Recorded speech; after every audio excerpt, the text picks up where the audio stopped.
بسم اللہ الرحمن الرحیم۔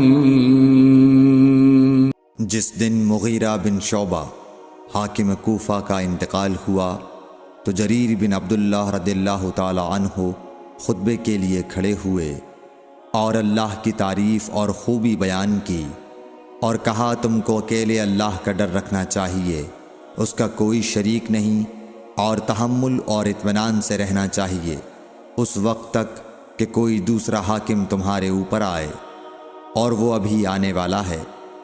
پھر فرمایا کہ اپنے مرنے والے حاکم کے لیے دعائے مغفرت کرو، کیونکہ وہ مغیرہ بھی معافی کو پسند کرتا تھا۔ پھر کہا کہ اس کے بعد تم کو معلوم ہونا چاہیے کہ میں ایک دفعہ حضرت صلی اللہ علیہ وسلم کے پاس آیا اور میں نے عرض کیا کہ میں آپ سے اسلام پر بیعت کرتا ہوں۔ آپ نے مجھ سے ہر مسلمان کی خیر خواہی کے لیے شرط کی، پس میں نے اس شرط پر آپ سے بیعت کر لی۔ پس اس مسجد کے رب کی قسم کہ میں تمہارا خیر خواہ ہوں۔ پھر استغفار کیا اور ممبر سے اتر آئے۔